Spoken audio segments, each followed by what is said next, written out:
What's up, guys? Murder of Birds here. Just finished watching Sword Art Online 2, Episode 6, and this was a very emotional episode.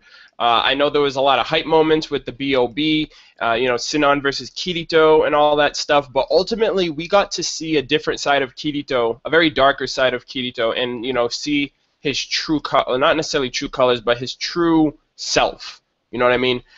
Entirety of this arc so far has been really great. Kirito has just been really upstanding. He's very, very positive and such, but that's all been a facade when you get into the nitty-gritty of Kirito this episode, of learning that Death Gun exists, that Death Gun is an actual threat, and that this threat is just resurfacing all of the post-traumatic stress that Kirito has dealt with over the past years of Aincrad, of Alfheim, and now in Gungale.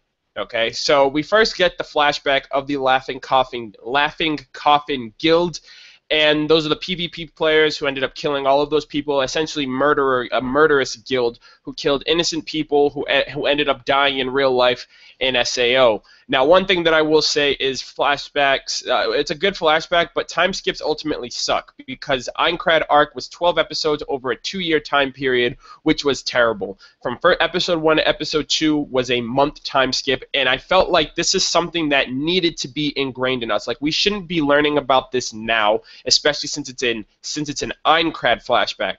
Granted, it pushes forth why the Laughing Coffin, the details in the story of the Laughing Coffin, and more development with Kirito regarding his post-traumatic stress. But personally, I just feel like the time skips really hindered the impact of this particular part for me personally, because it's something that happened years ago, and we're learning about this now. So that's one thing that I wanted to mention. But ultimately, we find out that Kirito is terrified, mortified of death. Not just for himself, but for the people that go through it and for the people that it's been brought to. Kirito has been dodging bullets left and right since he started this. He nearly died at the end of Aincrad. He almost died during that Laughing Coffin member who almost killed him. Through this flashback, he was also in a bind there. So Kirito has managed to dodge bullets left and right, and the fact that he also hesitated to come back into this game from the potential that Death Gun was a real thing, putting himself in danger.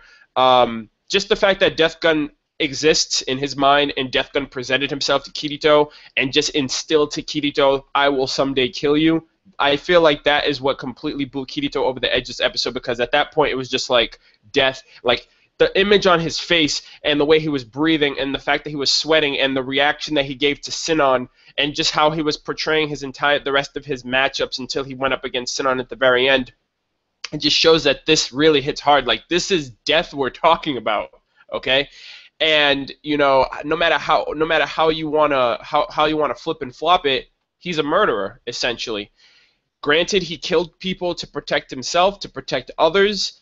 Kirito killed 2 members during the raid of the Laughing Coffin, as well as that third guy who he killed during Aincrad when he tried to kill Kirito and Asuna came in to save him. Killed him as well. So Kirito ended up killing 3 people, and that's a point in his life where he hasn't been able to get by. Granted, that part of his life is done, and he's moved on to a different chapter. The fact is, it's something that is a hindrance to him, and it's something that he still hasn't been able to overcome.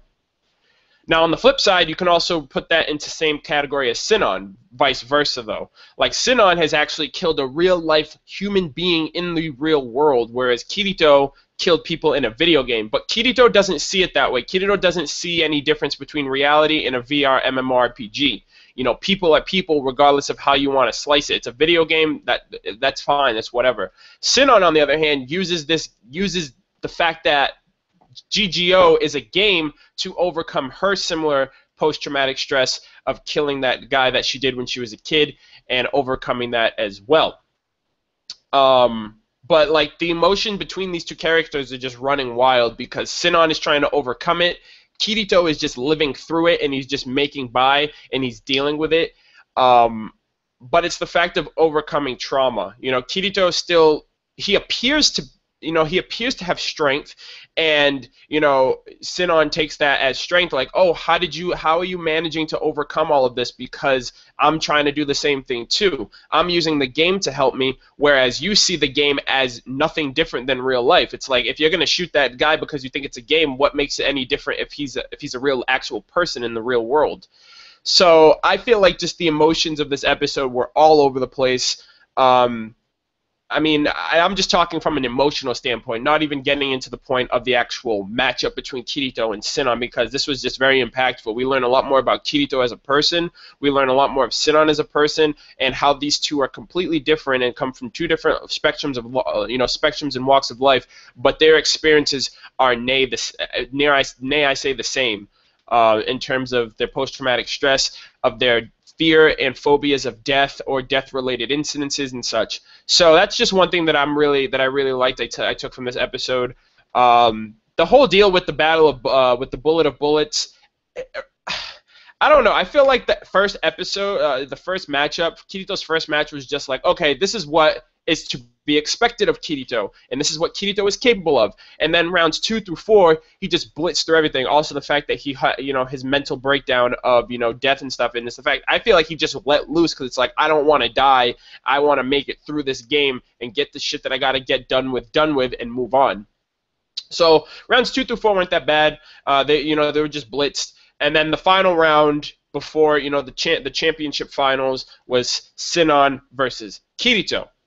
Now, already mentioning the fact that this matchup with Sinon's regard is ultimately helping her progress with her life. This game to her is some type of therapy to where she can overcome her fear of guns and overcome her stress of killing that man years ago. But she's not able to do it. And the second she missed that first shot, I was like, nope. It's different. There's a difference in strength and skill. And she misinterprets the two. She sees Kirito's resolve, Kirito's skill as strength when it's not. It's skill. It's essentially the fact that he's been doing this for years. This is his life. You know what I mean? Video games is his life, whereas hers, she's trying to find strength where skill is necessary. This game requires skill, whereas her trying to overcome stress and overcome, her phobia, that requires inner strength that you can't necessarily get through playing a video game, no matter how hard you want to try. And I feel like she's essentially, they came off to their rocky start with Kirito lying to her about being a girl and all that stuff. That's a small bicker that they can overcome and move on from. But I feel like after they had this connection, I feel like Sinon is going to essentially look to Kirito for inspiration of the fact that he's been through some crazy shit just like me. And if he's able to still walk with his head held high, and the fact of all the things that he's done, but he's able to look past it and move forward slowly but surely, I can do the same thing as well. So ultimately, that's majority of the fact I took from this episode was the emotion and the fact that we see Kirito for what Kirito is, you know what I mean? And this episode definitely, we got some layers of development and layers of true meaning and true personality of Kirito and everything that he's gone through. Like I said, that flashback should have been something that we could have been able to get from season 1 or even sooner than that, because I mean, granted, now we know about it, it still doesn't impact me as much as I think it would have if it was something that was happening when Sword Art Online, when Aincrad was a very serious topic, whereas now it's just a fond memory.